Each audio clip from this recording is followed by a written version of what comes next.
दोस्तों, आधार कार्ड और pan card को लेकर सरकार की तरफ से एक नया प्रस्ताव, नया सिस्टम बनाया जा रहा है, जिसके तहत अब आधार पैन में एक साथ नाम और नंबर बदलेगा। 3 दिन में अपडेट होंगे डॉक्यूमेंट्स। सरकार की तरफ से यूनिफाइड डिजिटल आइडेंटिटी सिस्टम लागू करने की तैयारी की जा रही है। आइए देखते हैं ये UDIS क्या है और ये पूरा सिस्टम किस तरह से काम करेगा। दोस्तों, इस सिस्टम के शुरू होने के बाद आपको कई फायदे होंगे, जैसे Aadhaar card, PAN card, voter ID card, driving licence, इस तरह के कई डॉक्यूमेंट्स में नाम, पता, मोबाइल नंबर बदलवाने के लिए लोगों को अब अलग अलग दफ्तरों के चक्कर नहीं काटने होंगे, क्योंकि दोस्तों केंद्र सरकार की तरफ से जो ये नया सिस्टम शुरू किया जा रहा है, यूनिफाइड डिजिटल आइडेंटिटी सिस्टम, इसके लिए एक यूनिक पोर्टल बनाया जाएगा और इस पोर्टल पर एक ही जगह पर पता, नंबर आदि अपडेट कर सकेंगे। सभी जरूरी पहचान पत्रों में ये बदलाव ऑटोमेटिक हो जाएंगे, मतलब एक डॉक्यूमेंट में आप चेंज करवाओगे, ऑटोमेटिक आपके सारे जो जितने भी लीगल डॉक्यूमेंट्स होंगे उन सभी में वो अपडेट हो जाएगा।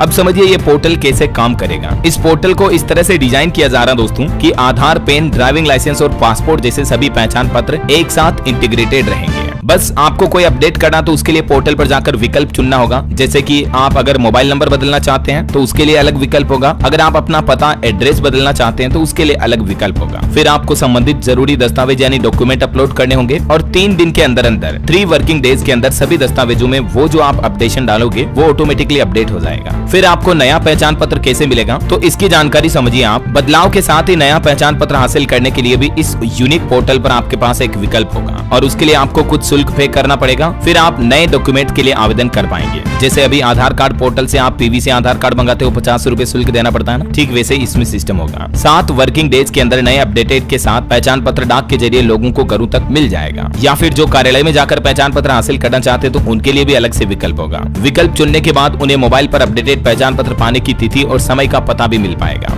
यानी आप क्लियरली ट्रैक कर पाएंगे कि आपका डॉक्यूमेंट कितने दिन में बनकर आपके पास आ जाएगा। अच्छा, अभी तक दोस्तों ये नियम या सिस्टम यूनिक पोर्टल शुरू हुआ नहीं है। सरकार का कहना है कि जल्द ही इसका ट्रायल रन शुरू किया जाएगा। अभी मतलब इस तरह का मसौदा तैयार किया जा रहा है। अधिकारियों से मिली जानकारी के मुताबिक अभी ट्रायल रन चल रहा है। कुछ तकनीकी और कानूनी दिक्कतें थी जिनका निराकरण अंतिम दौर में चल रहा है। खास करके डेटा को सुरक्षित रखने के लिए एक फुल प्रूफ व्यवस्था बनाने की जो चुनौती थी, तो उसे कंप्लीट किया जा रहा ताकि लोगों का डेटा सुरक्षित रह सके। अभी तक जो ट्रायल रन हुए हैं उनमें 92% रिजल्ट में सक्सेस मिली है, तो जल्दी कुछ ही महीनों बाद आम लोगों के लिए इस पोर्टल की शुरुआत हो जाएगी। अभी तक इस पोर्टल का नाम भी तय नहीं किया गया है। फाइनल परीक्षण पूरा होने के बाद ही इसका नाम वगैरह तय किया जाएगा। तो ये मतलब गवर्नमेंट की इंटरनल प्लानिंग चल रही है, ठीक है। जैसे ही ये पोर्टल लाइव पब्लिक में आता है, रिलीज होता है, तो मैं आपको प्रैक्टिकली बता दूंगा कि किस तरह से किस किस डॉक्यूमेंट के लिए आप कैसे यूनिक तरीके से अपडेट कर पाएंगे, क्या कुछ इसमें फीचर होंगे, क्या फंक्शनलिटी होगी, किस तरह से आप इस पोर्टल को यूज कर पाएंगे, पूरा ऑपरेटिंग सिस्टम कैसे काम करेगा। मैं आपको complete A to Z information, जैसे ही ये 2-3 महीनों 4 महीनों बाद पोर्टल लाइव होगा